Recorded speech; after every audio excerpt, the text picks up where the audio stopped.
साहब ने एक आंकड़ा दिया था कि जितने बच्चे क्लास 10th में पास किए, और ये आंकड़ा कोई नया नहीं है, हर साल का ये आंकड़ा आता है। 10th तक चूँकि सभी सब्जेक्ट कंपलसरी है, मैथ्स भी है, साइंस भी है, तो बच्चे पढ़ते हैं।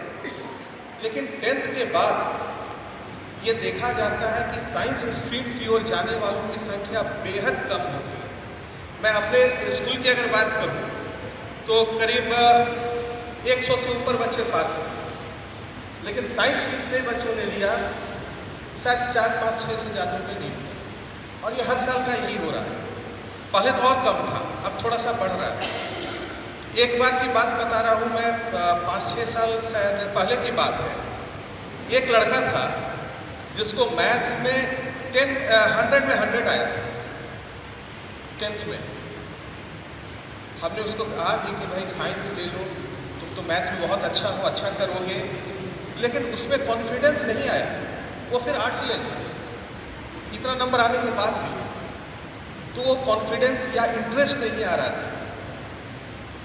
इसका कारण जो लगता है मुझे, हम लोग थ्योरेटिकल बहुत कुछ पढ़ा देते हैं, वो बोर्ड में लिख भी लेते हैं, नंबर भी आ जाता है, लेकिन कहीं से जो इंक्लिनेशन होना चाहिए, इंटरेस्ट होना चाहिए साइंस में, वो आ नहीं पाता।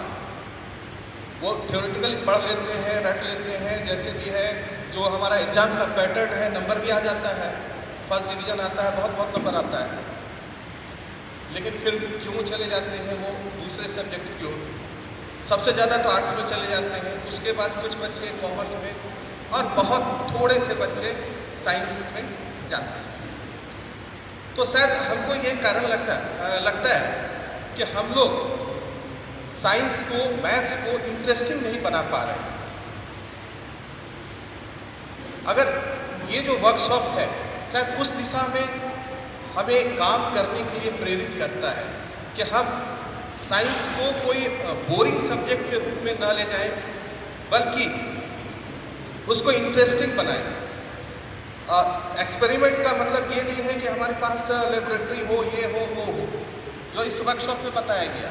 हमारे पास एपरेटस नहीं है, मान लीजिए, तो अभी यहाँ बताया गया कि भाई सेपरेटिंग फनल कैसे बनाना है, वो वाटर बोतल से बनाना है काट के, कोई कभी नहीं है, आराम से बनेगा। बच्चे भी एक बार बता देंगे, बच्चे सारे बच्चे बना लेंगे और उसकी यूज़ करेंगे। तो ये जो अप्रोच है इन 3 दिनों में जो आया, ये बहुत ही सराहनीय रहा। जो आयसर पुणे के द्वारा जो मैडम आई, उन्होंने जिस तरह से बताया, एक और कल आए थे मोहम्मद तकी सर, तो इन लोगों ने जो कंटेंट बनाया है, जिस तरह से लेकर आए हैं, जो एपरेटस इन्होंने छोटे छोटे बनाए हैं, जो लो कॉस्ट है या नो कॉस्ट है, तो अब ये समस्या नहीं रहेगी कि हमारा ये जो था फनेल सेपरेटिंग टूट गया तो हम कैसे से कराएं, ख़त्म हो गया। तो ये अप्रोच मेरे समझ से जब शुरू होगा, और ये शुरू हुआ है, तो आगे चल कर धीरे धीरे जो हम कह रहे हैं कि 5-6 बच्चे जा रहे हैं, तो वो इंटरेस्ट जब आएगा तो निश्चित रूप से वो आगे बढ़ेगा बच्चों की संख्या।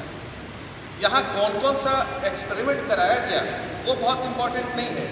इम्पॉर्टेंट ये है कि इन्होंने एक अप्रोच दिया कि इस तरह से हम सोचें और इस तरह से आगे बढ़ें।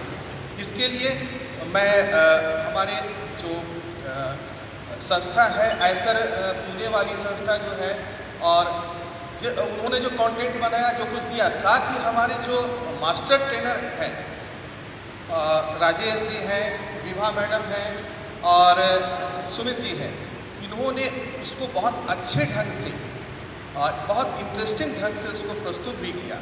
इसलिए मैं सभी का बहुत ही धन्यवाद देता हूँ कि उन्होंने इतने अच्छे से किया। साथ ही हमारे डीओ सर का कि उन्होंने इस तरह का प्रोजेक्ट रांची में स्टार्ट किया।